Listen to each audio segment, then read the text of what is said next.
এই এভরিওয়ান, কি অবস্থা সবার? তো আজকে আমরা সবাই বেরিয়ে পড়লাম লেকের উদ্দেশ্যে গোসল করব এজন্য। তো আমরা আছি মিলানো সিটিতে। তো আমরা যে লেকে যাচ্ছি ওটা হচ্ছে লিনাতে। এটা মিলানোর একটা আউটসাইডে পড়ছে আর কি, মিলানো থেকে অল্প একটু দূরে। তো ওইখানে যাচ্ছি আমরা সবাই আজকে। তো আমরা কি করি, কোথায় যাচ্ছি, কিভাবে যাচ্ছি, এভরিথিং আপনাদের সাথে শেয়ার করব। তো don't skip the video, stay with us. Okay, আশা করি আপনাদের ভালো লাগবে। Okay, let's enjoy. আরেকটা কথা, সেটা হচ্ছে না বললেই নয়, এইখানে আমাদের যাচ্ছি, এখানে ভিউটা অস্থির, চারপাশের ভিউটা অস্থির। এক কথা বলতে গেলে একদম ন্যাচারালি দেখলে মন জুড়ায় যায়। ঠিক আছে, যারা এখানে আসবেন তারা ফিল করতে পারবেন একদম। ঠিক আছে, গ্যারান্টি।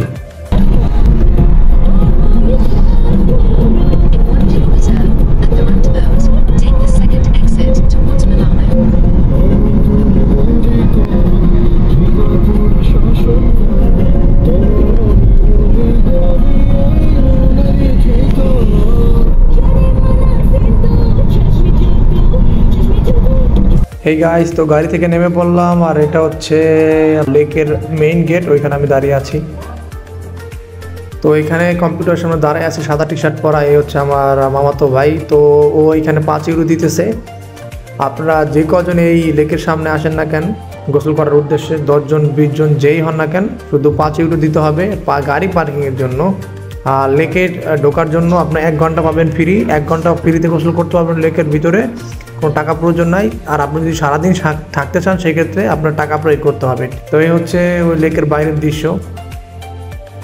আর এখানে এক পাশে লেক, এক পাশে চিড়িয়াখানার মতো আছে। এরকম মাংস নাই কি কত মিটা ওইটা সাথে বেশি ওইটা মাংস বেশি, ওটা শরীর পুরো হাড্ডি বেশি আছে। গোয়া কোট রয়েছে বসে, এইটা দি পছন্দ করে না, বুঝলাম না। ল্যান্ড ও, এটা তো অস্থির। দেখি এটা কি মাইয়াতে কিরম করছে এরা, হাজির রাখছে না, এটা জাত আছে ভিন্ন ভিন্ন এগুলো। আর লেকে ঢোকার প্রধান ফটকের ঠিক বাম পাশেই এই ঘোড়াগুলোকে দেখতে পারবেন। একটা চিড়িয়াখানার মতো, এখানে অনেকগুলো ঘোড়া আছে আর কি। আর এর ঠিক ভিতর সাইডে হচ্ছে আপনার লেক। আর আমরা রওনা দিলাম মেইন ফটক থেকে ভিতরের দিকে লেকের উদ্দেশ্যে। লেক হচ্ছে এখান থেকে সোজা ভিতরে যাইতে হবে আর কি, ওইখানে লেক। তো এই হচ্ছে আশপাশের ভিউগুলো দেখার চেষ্টা করতেছি। এখানে অনেক গাড়ি পার্ক করা আছে, সবাই মূলত লেকের মধ্যে আসছে বিভিন্ন কাজে, আড্ডা দেওয়ার জন্য, ঘোরার জন্য, কেউ আছে গোসলের জন্য। ট্রেনিং দিবে রেছে কারা সিকিউরিটি এই বছর হলে অলিম্পিক হইবে। অলিম্পিক অলিম্পিক না, অলিম্পিক খেলা হইবে, মানে এখানে সাঁতর আর লো ই বাইক। এই লেকটার ভিতরে যাওয়ার আগে যে মেইন ফটোগুলো, এখানে আশপাশের দৃশ্যগুলো খুবই ন্যাচারাল, প্রাকৃতিক। এখানে ফ্যামিলি নিয়েও মানুষ আসে টাইম পাস করার জন্য। এখানে কাপল পার্সনও আসে টাইম পাস করার জন্য, মানুষ আসে গোসলের জন্য। আশপাশের ন্যাচারাল সাইডগুলোতেও ন্যাচারাল। তো ভিতরের সাইডে চলেন যাই, দেখি কি আছে। তো আপনাদের দেখানোর চেষ্টা করব। তো আমরা আরেকটু ভিতরের দিকে অগ্রসর হচ্ছি, এখান দিয়ে মানুষজন যাচ্ছে, তো আমরা যাচ্ছি। আবার ওপাশ থেকে মানুষজন আসছে উপরের দিকে। তো আমরা সোজা যাচ্ছি, হাতে ডান পাশে দেখবেন অনেক মানুষ শুয়ে আছে, সূর্যের তাপ নিচ্ছে আর কি। তো সামনে একটা স্টল আছে, এখানে আপনারা নিত্য প্রয়োজনীয় খাবার পেয়ে যেতে পারেন। তো এখানে হালাল খাবার না পাওয়ার এই সংখ্যা বেশি। তো কেউ যদি এখান থেকে কিছু খাইতে চান সেক্ষেত্রে হালাল হারাম অবশ্যই চেক করে নেবেন। তো মূলত ওই সামনে দেখা যাচ্ছে, ওটাই হচ্ছে মেইন ফটক। এখানে হচ্ছে লেক, আর এটা হচ্ছে স্টল, একটা দোকান। তো বাম দিকের দৃশ্য এটা দেখানোর চেষ্টা করতেছি আপনাদেরকে আমি জুম করে। ওই পাশে অনেক নৌকা আছে, ওই পাশটা তো অনেক সুন্দর, লেকের ওই পাশটা অনেক সুন্দর। এখানে অনেক স্পিড বোট আছে, অনেক দোকান আছে, প্লাস ওইখানে জাহাজের মতো আছে, চাইলে আপনারা ট্রাই করতে পারেন আর কি। আর এখান থেকে সোজা একটু সামনের দিকে চলে যাচ্ছি, ওখানে লাগতেছে অনেক লোকজন আছে। তো আমরা আরও অনেক লোকজন পাবো ওদিকে। সামনের পরিবেশটা হয়তো একটু ভালো, ওদিকে যাওয়ার চেষ্টা করতেছি। তো আপনারা দেখতে থাকুন আর কি। আর এখানে দেখতে পাচ্ছেন অলরেডি ফ্যামিলি বসে গেছে আড্ডা দেওয়ার জন্য। তো এখানে বাচ্চা পোলাপানও দেখতেছি, এরা সামনের দিকে আসতেছে। কার্টুন কতগুলো সামনে দাঁড়াইছে। আর আরেকটা বিষয় হচ্ছে এখানে যে পরিবেশ আর কি, যে প্রাকৃতিক পরিবেশ অনেকটা সবুজ শ্যামল, এটা আমাদের বাঙালিদের কাছে পছন্দ নাও হইতে পারে, কিন্তু এখানে যারা ইতালিয়ান আছে এদের কাছে এই পরিবেশটা খুবই মনোরম, একদম মানে রিল্যাক্স করার মতো জায়গা। তাই এরাই সবচেয়ে বেশি এখানে আসে। এরা ঘন্টার পর ঘন্টা এখানে বসে থাকে, টাইম স্পেন্ড করে পার্সোনাল মানুষের সাথে, ফ্যামিলি ফ্রেন্ড সার্কেল সবাই নিয়ে এসে এখানে ওরা বসে থাকে ঘন্টার পর ঘন্টা। ওরা আর কি চিল করে, রিল্যাক্সে বসে থাকে। তো আর যারা নতুন আসবেন তারা এখানে আসলে এই মাথাটাকে দেখতে পাবেন। তো জানি না এর ইতিহাস কি, অথবা আমি জানি না, অথবা এটার একটা ইতিহাস আছে অবশ্যই, এটার সামনে লেখা আছে, যদিও আমি পড়তে পারি না। তো এই হচ্ছে ভিউ, লেকের ভিউ। তো লেকটা অনেক বড় আর কি, অনেকটা নদীর মতোই বিশাল বড়। এই পাশ থেকে ওই পাশ ক্যামেরা উঠানো সম্ভব না। এখানে জাহাজ আছে, বোট আছে, স্পিড বোট, অনেক কিছু আছে এখানে আর কি। ওই পাশ তো যাই না, দেখতে পাই না, তবে অনেক কিছু আছে। আর এই যে এখানে লোকজন দেখেন বৈশা চিল করতেছে, দুইজন, একটু জুম করছি যাতে বুঝতে পারেন সবাই। তো এই আর কি, এ হচ্ছে লেক।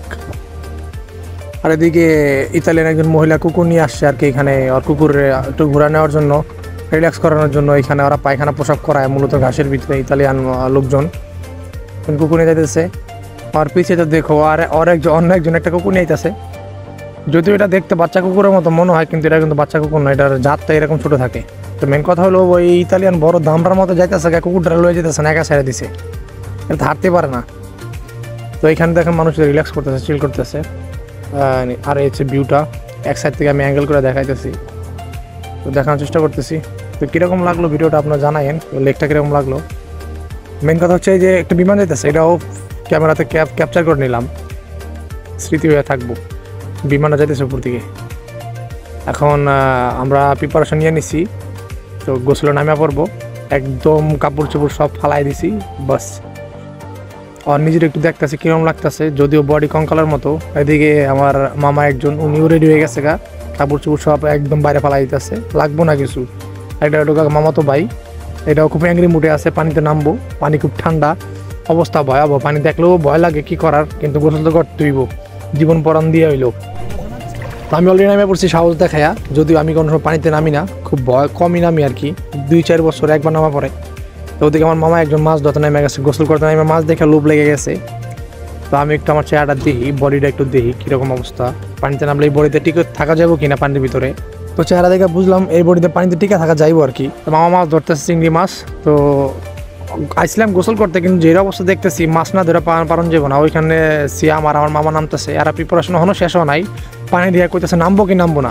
আর দেখে আমি রেডি পুরা, আমি এখন পুরা পানির মধ্যে চিল, সোজা কথায়।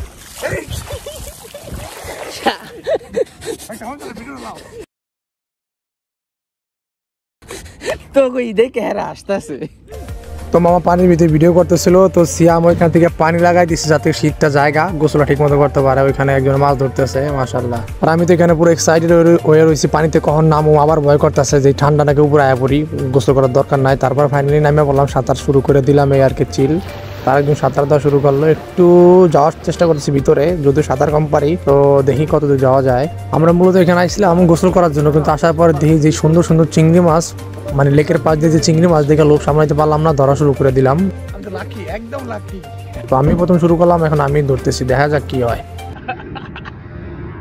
তো মজার ব্যাপার হচ্ছে এখানে আসছিলাম আমরা সবাই গোসল করার জন্য মূলত এইখানে লেকে, কিন্তু আসার পরে মূলত দেখলাম যে চিংড়ি মাছ, অনেক চিংড়ি মাছ আছে, তো লাল লাল চিংড়ি মাছ, এগুলো দেখে আর লোভ সামলাতে পারলাম না। যদিও এইসব মাছ বাংলাদেশে কখনো ধরা হয় নাই, তো এখানে আসার পরে ধরলাম, হাতে কামড়ও খাইছি।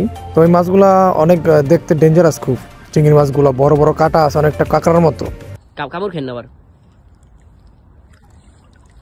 আপনি কি দেশে মাছ ধরতেন? না না, এই যে একটা বালদা চিংড়ি, এই যে বিশাল বড়। তো আমি একাই অনেকগুলো মাছ ধরছি, প্রায় 1 কিলোর মতো হবে আর কি। তো মাছ ধরতেছি একটা দুইটা করে ধরতেছি, তো অনেকগুলো মাছ ধরছি আর কি। মরা টোটাল 4টা না। আর আমরা যারা এখানে মাছ ধরতেছি, এখানে এটা কিন্তু এখানে কর্তৃপক্ষ জানে না, এখানে মাছ ধরা টোটালি অ্যালাউ না। আরেকটা ব্লগ বানাও, পুরো ব্লগ বানাও, পুরো ব্লগ করতেছ নাকি? ভিডিও বানাইতেছো? হ্যাঁ ভিডিও। শিওর? হ্যাঁ ভিডিও করতেছি মামা উড়ি সাকিব কি আপনি পারছেন? দুইটা কামড় দেন, এটা উড়ানো রে ভাই। হ্যাঁ হাত ছেড়ে যাচ্ছে। কামড় দেন। মামু আমি তো জানবো। সিয়াম হ্যাঁ আচ্ছা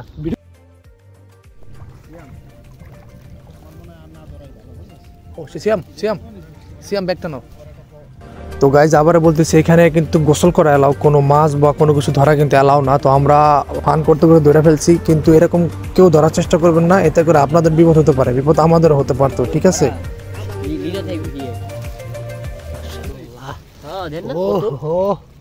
তো গাইজ এটাই ছিল আজকের ভিডিও, দেখা হবে নেক্সট কোনো ব্লগে। ততক্ষণ পর্যন্ত আমার চ্যানেলের সাথেই থাকুন। আর ভিডিওটা কেমন হয়েছে ভালো লাগলে লাইক কমেন্ট শেয়ার করতে ভুলবেন না, আর চ্যানেলটাকে সাবস্ক্রাইব করতে ভুলবেন না।